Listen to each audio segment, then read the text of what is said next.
మంచిర్యాల జిల్లా ప్రభుత్వ జూనియర్ కళాశాల బాలూరు బెల్లంపల్లి కాకతీయ యూనివర్సిటీ ఆధ్వర్యంలో నిర్వహించిన జాతీయ సేవా పథకం 7వ రోజు కార్యక్రమం ఆదివారం ఘనంగా ముగిసింది. ఈ కార్యక్రమానికి ముఖ్య అతిథిగా విచ్చేసిన కన్నపల్లి ఎంపీడీఓ విద్యార్థులను ఉద్దేశించి విలువైన సూచనలు అందించారు. గ్రామ అభివృద్ధికి ఎంతో దోహదపడే ఈ శిబిరం నిర్వహించినందుకు అభినందనలు తెలియజేస్తూ కన్నపల్లి అభివృద్ధికి మరోసారి ఇలాంటి శిబిరాన్ని నిర్వహించాలని విజ్ఞప్తి చేశారు.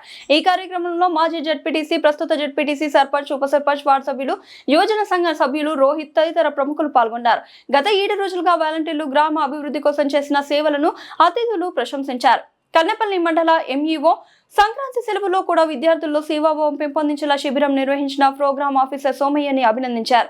కళాశాల సీనియర్ లెక్చరర్ గురుపాదం యువత క్రమశిక్షణతో ఎదగాలని, పెద్దలను గౌరవించాలని, తల్లిదండ్రులను ప్రేమించాలని సూచించారు. టేకులపల్లి గ్రామానికి చెందిన కుమ్మరి గట్టయ్య కుమారుడు సాయి కుమార్ తన పోలీస్ సేవా అనుభవాలను వివరించి యువతకు ప్రేరణనిచ్చారు. వివిధ వృత్తుల్లో ఉన్న అధికారులను డాక్టర్, సైంటిస్ట్, ప్రొఫెసర్, లాయర్, సైనికుడు, గృహిణి వంటి వారిని సన్మానించి వారి అనుభవాలను గ్రామస్తులకు వివరించడం ఈ శిబిరానికి ప్రత్యేక ఆకర్షణగా నిలిచింది.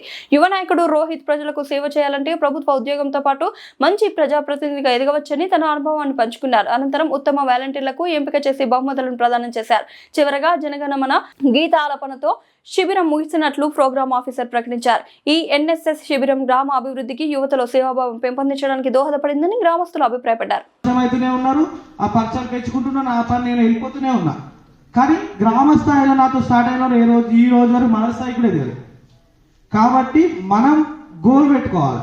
నాకంటూ ఒక గోల్ ఉంది. నేను రేవంత్ రెడ్డి, మన సీఎం రేవంత్ రెడ్డికి ఎలాంటి బ్యాక్గ్రౌండ్ లేదు, డబ్బులు లేవు. అయినా ఒక టైంలో చాలా మంది ఇంటర్వ్యూలలో చెప్తా ఉంటారు, అతను సీఎం అయితే అంటే మేము నవ్వినాం, ఇతను సీఎం అవడమే.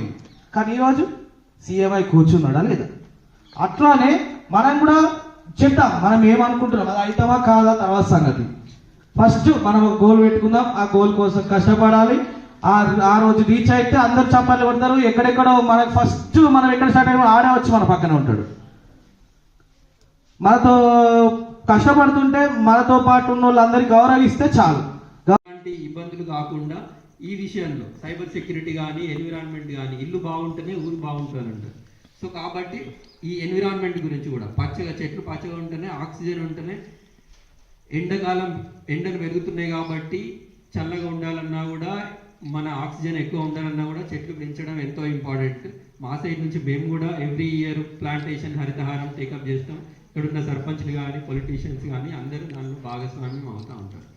సో ఇట్లాంటి కార్యక్రమాలు తీసుకొని కోఆర్డినేట్ చేసినందుకు మన ఎన్సీసీ వారికి మరొకసారి నా తరఫున కృతజ్ఞతలు తెలుసుకుంటూ, ఇలాంటి కార్యక్రమాలు మా మండలంలో ఇంకా కన్నపల్లి కానీ మిగతా విలేజ్లలో టేకప్ చేసి, సో మా మండలాన్ని జిల్లాలో ఇంకా ముందుంచాలని అనే ఉద్దేశంతో ఇంకొంచెం ఎవ్రీ సీజన్లో కానీ మా మండలానికి ప్రయారిటీ ఇవ్వాల్సిందిగా నా తరఫున రిక్వెస్ట్ చేస్తున్నాను.